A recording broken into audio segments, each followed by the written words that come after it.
Welcome back, everybody, to another fighter interview. I am joined today by the undefeated Mr. D, the Revenant Reddick, fighting out of Modern Warriors. D, how's it going, brother? I'm doing great, brother. It's good to be talking with you, man. Yeah, man, thank you so much for your time, dude. Last time I saw you was at the last conflict show in Colombia, which was back in April.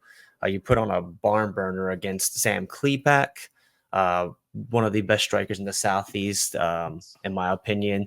And you guys went tit for tat against each other. It's been some time since then. How do you feel about that fight? Some lessons you took away from that fight. So just speaking on a general level about that fight, I am in agreement with you. That fight was freaking nuts, dude. I have all the respect in the world for Sam, and I agree he is the best striker in the Southeast, at least that I've come across. But it was great to share the ring with him. He's a great guy. He's only going to continue to grow, man. I mean, I know he just had his last fight with Quincy and didn't go the way he wanted, but he still looked good, man. It happens. But some takeaways from that fight was just the start. I'm starting to realize a little bit that it's taken me a little bit. I think I'm being too analytical in my fights where I'm trying to find the perfect shot, which doesn't exist. It's fighting.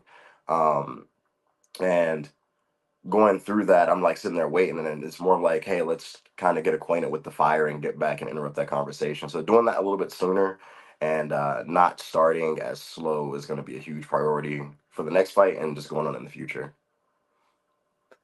Yeah, watching that fight, I've watched that fight a couple times over the last week or so, and uh, yeah, Sam is such a great striker. He has such a good understanding of power shots and volume shots, and he had a lot of great volume in his combinations. And I think you were still landing the harder punches. When you're landing really well. So to be able to go up against somebody in his own backyard, right, in the striking territory, I thought that really showed a lot of improvement in your game. Seeing from your second and third fight, seeing your striking from that to seeing you go against Sam, it's a huge improvement too. So what do you feel like really helped out in your striking game? Who has been a great inspiration? Are you watching somebody to really help you get that striking going?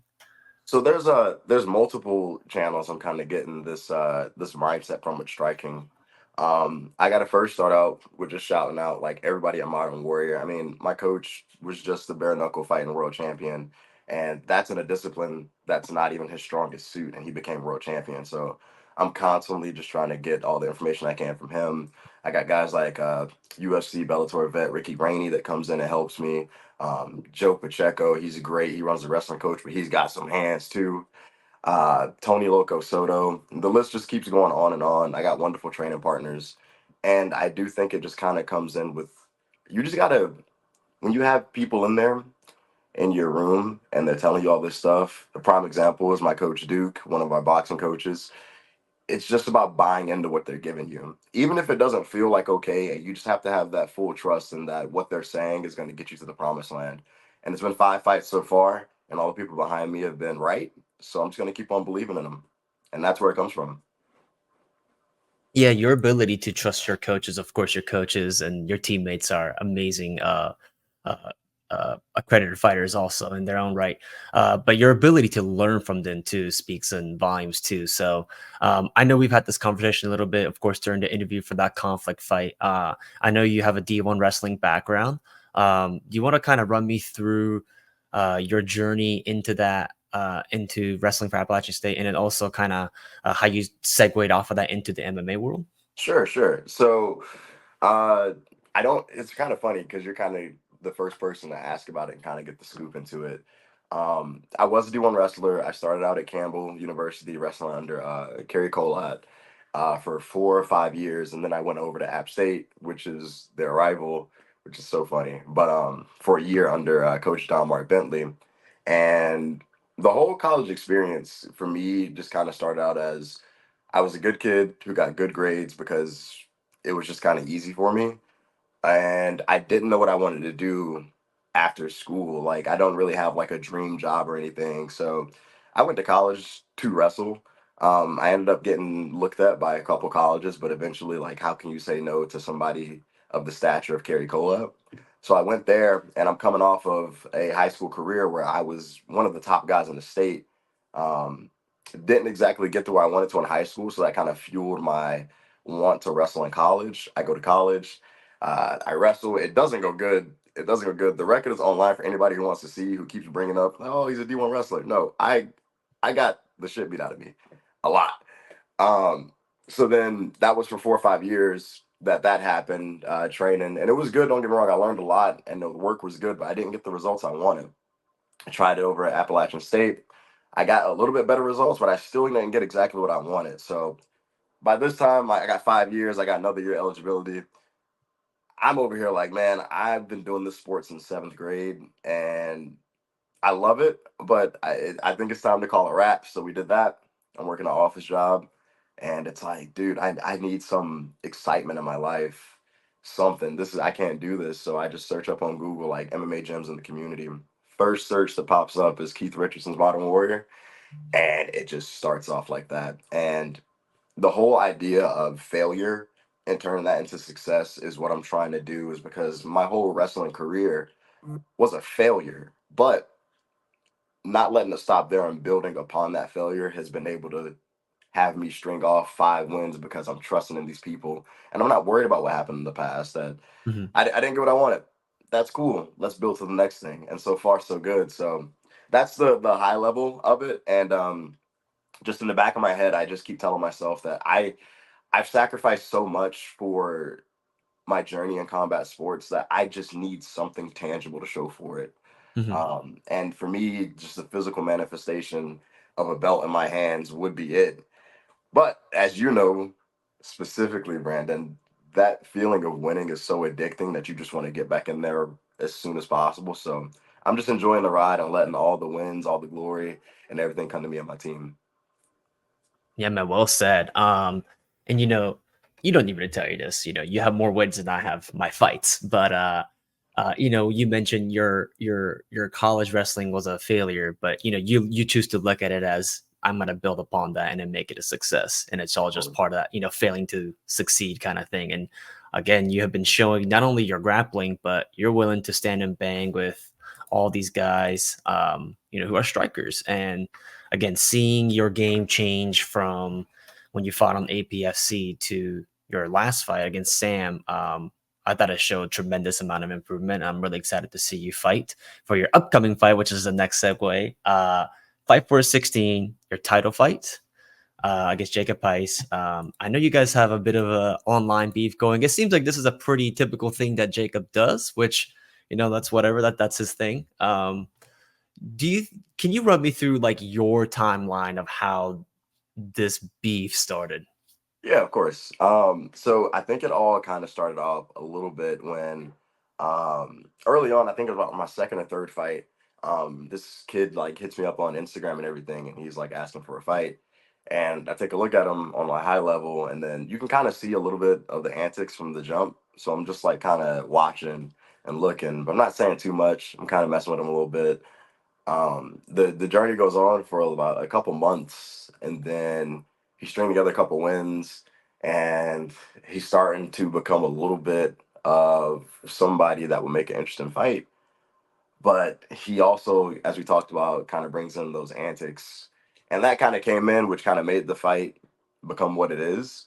Um, so he kind of used a little bit of a trash talking after being denied a little bit to get this fight, which is cool. You got the fight.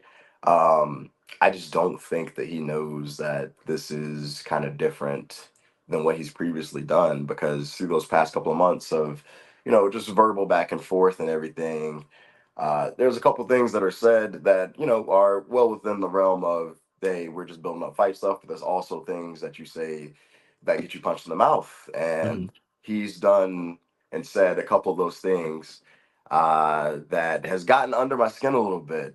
mhm, So he's gotten the fight. Um, I don't think that it's what he wants, but it's coming up in what 24 days, 23 days. mhm, Uh, so we're just gonna see. I'm excited, but I think there is a good theme here in that although I'm very pissed off at him. I don't like the kid at all. It's a thing in my head to not let the mind games go too far mhm. and stay cool, calm, and collected because that's his game. And I don't have to like it, but you do have to respect it because you play into that game.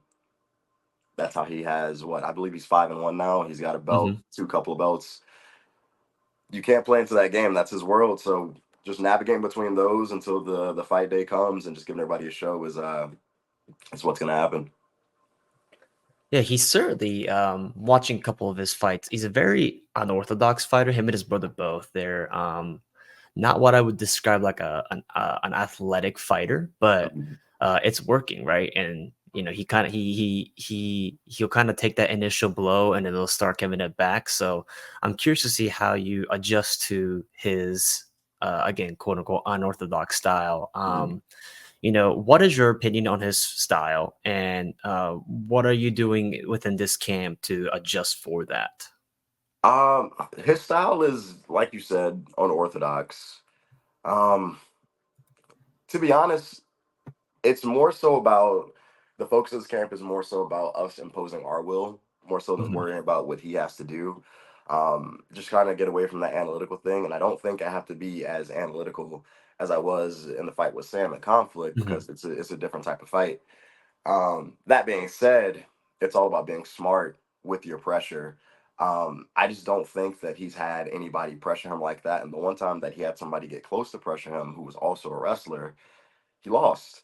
mhm. So it's all about just refining the little things. We're keeping heavy, even pressure. We're keeping them against the cage. We're not taking steps back. And if I just impose my will like that, listen to my team, it should be a good night at the office. And I'm just kind of hoping I don't do it too quick because I need to just pour out everything that I've been feeling for these months. So all it is over Modern Warrior is just the same thing. We're working on interrupting the conversation, imposing your will, and just dissecting a guy until he doesn't want to fight anymore, until he can't fight anymore.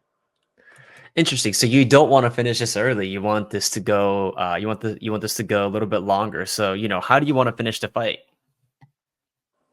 I keep getting these like dreams of the fight to me is comparable to the animosity between Khabib and Conor McGregor.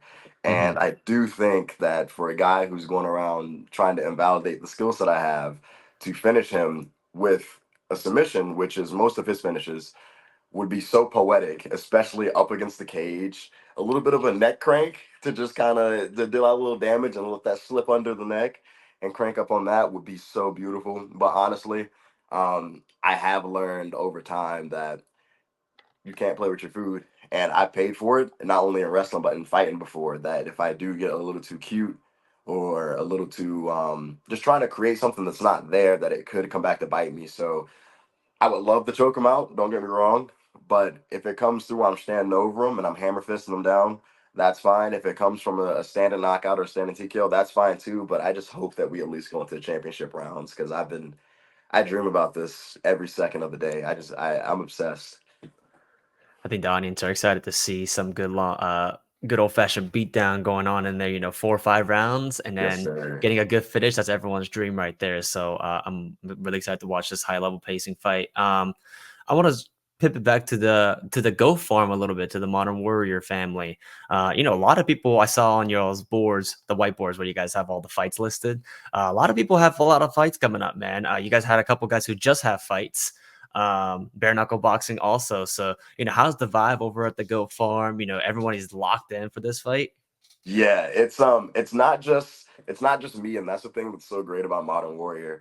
The whole time, so we had I think Keith started us off with his world championship fight, and then after that we had Taylor Starling, who also Mhm. had a world championship fight, who I'm still salty about. If any BKFC people are watching this, y'all did my girl wrong, and I believe that she should be champ. But no matter what, she's gonna be back at it. I digress.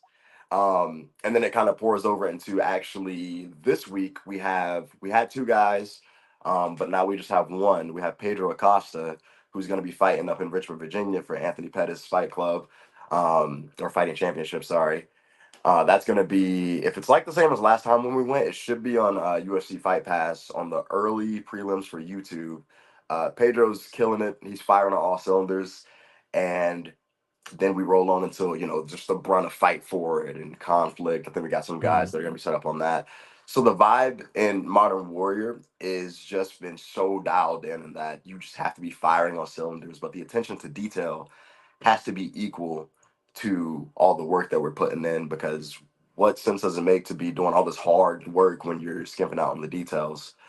And consistency is just key, and we're killing over that, man. It's There's days when we all come in there and like coach is like, all right guys, like everybody do this, and everybody just looks at them and we're like, fuck.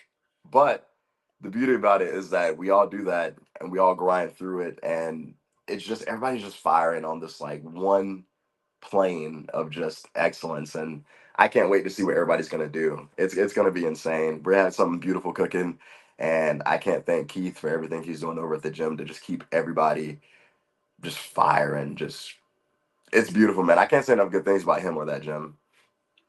Yeah, the vibe is so infectious in there, man. I mean, I was in there for one night, on I think it was a Tuesday night or something, recording for the conflict stuff.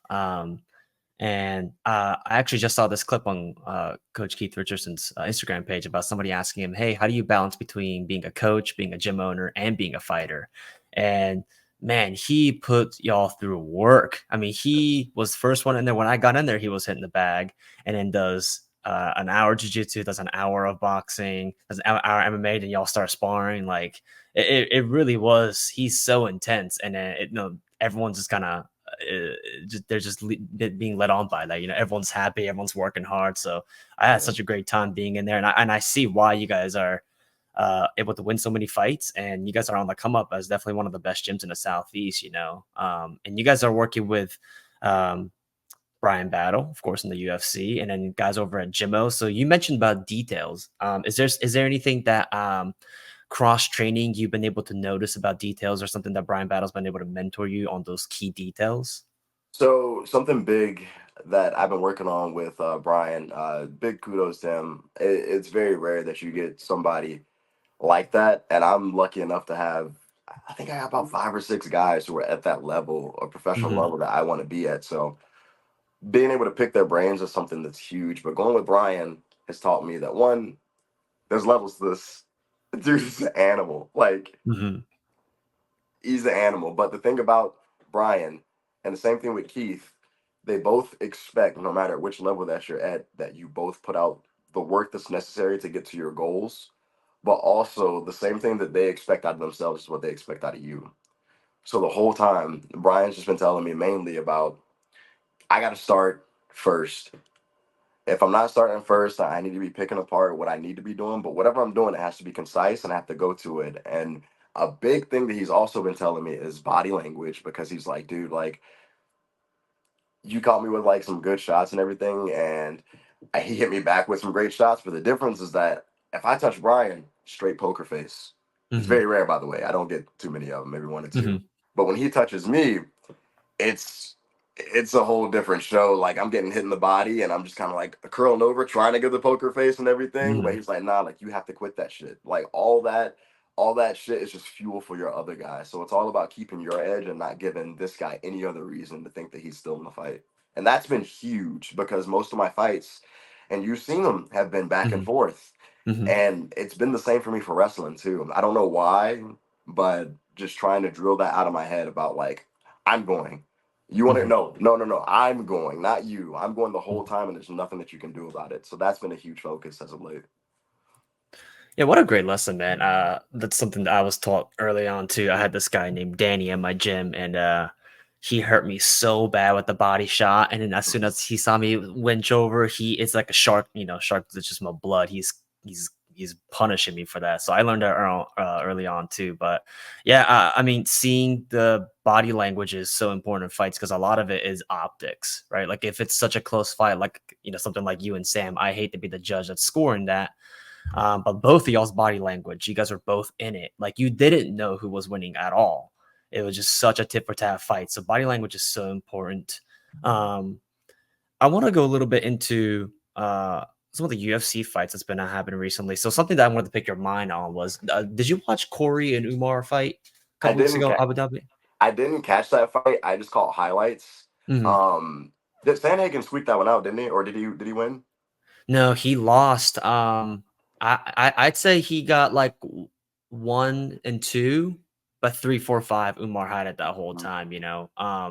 Big thing was Corey was stuffing all of his takedowns, but he never got his striking going. It seemed like the wrestling defense was on point, Right. but he just couldn't get it with the hands. And segue off of that was the body language. You could tell Umar's striking was getting more and more confident, just the way he's moving around the cage. And Corey kind of stood the same the whole time. And that's my favorite fighter. So I hated seeing that, right? So Yeah, he's uh, good. keeping positive body language too. So Izzy DDP, any thoughts on that? Did you catch that one? So again, I caught highlights on that one, but the Hmm. thing that I've heard, because I've talked to a lot of people at the gym after it, from what I've heard, it seemed like Izzy was kind of dominating in the striking, and then Hmm. when DDP just got his moment, it was like he just didn't let go. And I did see the sequence where it looked like a little bit before Izzy like pointed down, and he got caught with a shot, and Hmm. immediately just a takedown and rolled him into that. Um, there's something about DDP's style, and it's kind of, and I like that you brought it up because DDP's style is so, it's weird. It's Hmm. unorthodox. So is Jacobs. Hmm. But that's the thing. Like you get a guy like Izzy in there who's so talented, and then you get a guy like DDP who can go in there and just kind of figure it out. Even if it looks sloppy, it's something scary.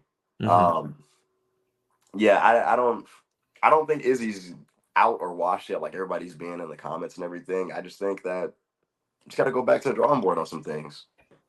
Yeah, if you're matching Izzy up, who would you match Izzy up with next? I actually seen, I want to say it was Full Violence, and I agree with this a lot. I think that they're trying to do the loser. Izzy gets the loser between Kamzat and Robert Whitaker, Mm, which would be a banger with either way. yeah. I do think that Whitaker should be getting the title shot, but it is what it is. You know what I mean? It's business at the end of the day. He's gonna go out and fight regardless. But that though, whichever fight plays out on whoever loses that fight with Izzy, it's beautiful either way. What's your thoughts on the lightweight division, since that is the division that you fight in? It's the champ is looking pretty dominant, but there's some good key players. So, where do you feel like the future for the lightweight division is going to be? I think the lightweight division, similar to wrestling, because that is about 155, and in wrestling, your midway point, at least in high school, 45 and 52, and college would be what, like 49, 57, and 65. But you always, well, at least in my experience in wrestling tournaments and even in gyms, you can see that around those weights, those are most of the guys are going to make up that weight because it just falls in Mhm, the middle.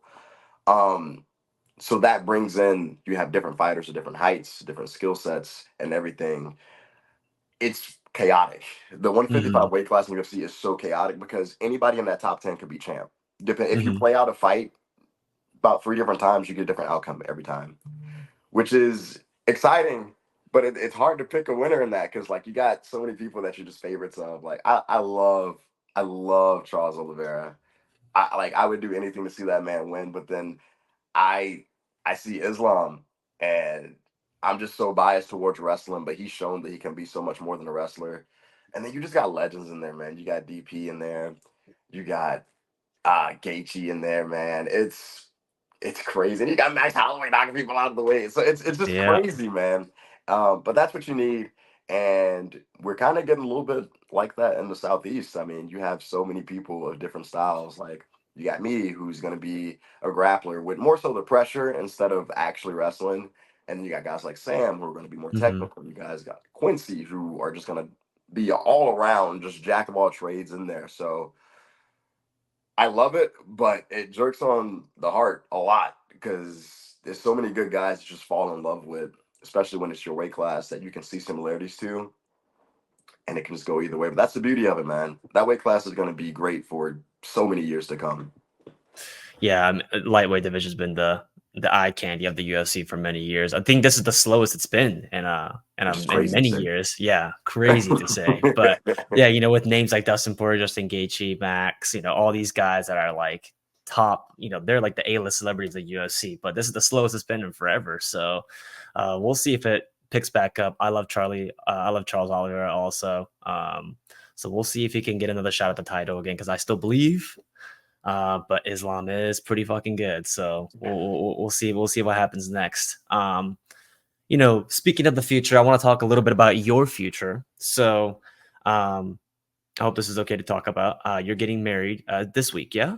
Yes, sir. This You're Saturday. getting married this week, so that's amazing. Congratulations to you and your new beautiful wife, starting a Thank you, new bro. chapter in y'all's life.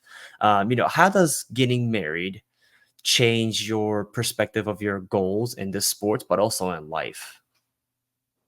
Such a great question. It kind of puts things a little bit more into perspective. I mean, I've been with this girl for 7 years, I believe. So like right into about like freshman year of college. And I'm over here like, I'm not getting any relationships. I'm in college. I just got out of a relationship. And I see this girl and I'm like, fuck. And she ruined it and trapped me. So I'm with her. But the thing about it with fighting is that one thing that I have to actually do better on is that I am so obsessed with this game of fighting, but it all changes when you have this level of commitment. Don't get me wrong, I'm still going to be chasing my goals regardless, but I have to strongly consider, even more so now that we're moving on to this next stage in our life, how she feels about it because she's also on this journey with me. Um, with that being said, I don't think too much is going to change because she's been like ride or die for me. She's literally like helped me through weight cuts before in wrestling and here. For some reason, she decides to eat the same foods I'm eating when I'm cutting weight. Like it's crazy. Like you can literally like get whatever you want, and you're over here eating like zucchini noodles and but that's what you need. And I'm so thankful for her, and I couldn't do half the things that I currently do in fighting and just in life without her. So it's more so about not necessarily changing up what's been going on, but just having her just more connected to it. And it's kind of like been lately becoming a thing where fighting is becoming our thing. Like she'll even sit down and watch fights with me. She has her own couple of favorites, and it's just beautiful to see, man. I'm so thankful for her and luckiest guy in the world. And now I just got to spend the rest of the time making it up to her and paying her back for all the love she gives me. Yeah, man. When I found that, I knew it was happening soon, but when you told me it was this Saturday, I'm so happy for you, man. Thank you, bro. Congratulations from the bottom of my heart. Um, Honeymoon after the fight, or what's y'all's plan on that? Ooh, haven't talked too much. Ball's gonna definitely be in her court, whether she what she wants to do with that. Um, However, I can just try to give that girl the world is all I'm worried about. But the fight does come first. We're gonna have a great Mhm, time at the wedding. Everything in moderation because we still got goals to chase. mhm, But after we have that fight, there's a couple plans that we've discussed internally at the gym, and a couple plans that I've had discussed with her that haven't really come to like a certain point yet. So we're just kind of leaving that up in the air, but mhm. will be tackled definitely after the wedding and the fight because those are the two biggest things in both of our lives right now. Yeah, man. And then after this coming fight, what does your future look like? Obviously, the results of this fight will probably dictate that too. But where are you looking at yourself in the next year or two? So throughout the whole fight career, I've just before told Keith, I'm like, dude, you've been where I want to get to. So whatever you tell me to do, I'm going to do. So for the most of my career, it's mostly been like Keith comes up to me and is like, hey, got a fight, got a guy. You want to do it? Fuck yeah, we want to do it. Okay, we start game planning. So far, we talked last week on Sunday after open mat, and the current game plan, like you said, is contingent on the results of this next fight. Um, the goal is take the championship. After we take the championship, we want to defend the belt for Fight for it a bit. After we do that, I do have a piece of news that I can't just say yet. When that does come out, though, I will let all you guys know. I just can't say it too much because I don't even know if one I'm supposed to know, anyways. But it is huge news, so I'll keep you guys posted. But I can say that we have discussed sometime if the work still stays the same, if the mindset is still geared towards excellence and consistency, that we will be trying to go pro early next year. But again, that is all contingent on the next couple of performances. Um, what I think, what coach thinks, and yeah, regardless though, the mindset still stays the same whether we're amateur or pro. We're training not to be guys who are low level or with fundamental skills. We are training to be pros. We are training to be guys that are in UFC and PFL. So the goal still stays the same no matter the level that we're at. We just got to keep chipping away. I'm really excited for the pending news, and we're looking forward to your future in this sport, my friend. Like I said, you're definitely one of the best fighters in the Southeast. I would love to see you start cementing that by getting some titles out of all these promotions out here. So I'm gonna be keeping a close eye on you. D, please tell the people where to follow you, where to find you on social media, and then go to shout out your sponsors. Sure, sure. So you can find me on Instagram at the Revenant MMA. You can follow me. I'm pretty sure I follow everybody back. I get really trigger happy when that blue button pops up. So if you shoot me something, I will follow you back. Probably send you a meme or something. Um, don't go to my Facebook. There's pictures of me as a kid. Don't, yeah. But other than that, yes, you can find me on Instagram there. As far as sponsors go, I got this lovely Victory Speaks hat right here. My guy Jake over at Victory Speaks has been incredible to me, and it's a wonderful brand for anybody who's looking to grow in any portion of their life, who needs that constant motivation or that constant extra just push to get to your goals. I'm so thankful for him and everything that he's done for me. Not only that, I got to give my boy Josh Wright. He does most of the pictures over for us. The guy's a whiz with the camera. Nick Vespi just took some of those recent pictures of me where I look like a stud. I don't know how I had abs in those pictures, but that guy's the man. He's great. But and then just shout out to just everybody else like at Modern Warrior. There's so many of you. There's too many of you. So many. Sunday is painful because you're in a round where it's like you're fighting in trenches. However, there's something beautiful about what Keith Richardson has created at that gym and what the other pro level fighters like Taylor Starling, Tony Loco Soto, Brian Battle, Ricky Rainey, the list goes on, that these people constantly contribute free. Free. They will give you knowledge for free and you just have to pick their brains. So thank you guys for that because there's just a wealth of information that's readily available, and you guys are just giving it away for the betterment of the sport. So thank you. Um, Brandon, I got to give you a shout out, man. The gym loves you. We keep trying to get you back. We need you back, brother, to get some rounds, but also just for the vibes. It was great when you were there. We love everything that you're doing. You can fight your ass off. So there's also that, dude. So thank you for that and everything you're doing for the MMA community. We don't grow without people like you, Coach Says. You got guys like Krista Carlo on their podcast, so we need you guys too. That the media portion is just as important as the fighting. So thank you guys. You guys are wonderful. And yeah, I'll stop right there because if you let me go, we'll get another 30 minutes of me shouting everybody out. I'm just thankful, just so thankful for everybody, man. I can't do this without everybody. D, thank you for your time today. Shout out to everybody at the Modern Warrior family. Shout out to Josh for keeping us updated on all the things going on at Modern Warrior. I love all the pictures. Guys, come catch Dee Reddick fight for the title. Fight for his 16, September 16th. We'll see you guys there. And catch me on all things fighter interviews in the Southeast, Conflict MMA, fight for it. Yeah, all Southeast. I'm right here. So come catch me on Instagram. Come catch me on YouTube. You'll find all the latest there.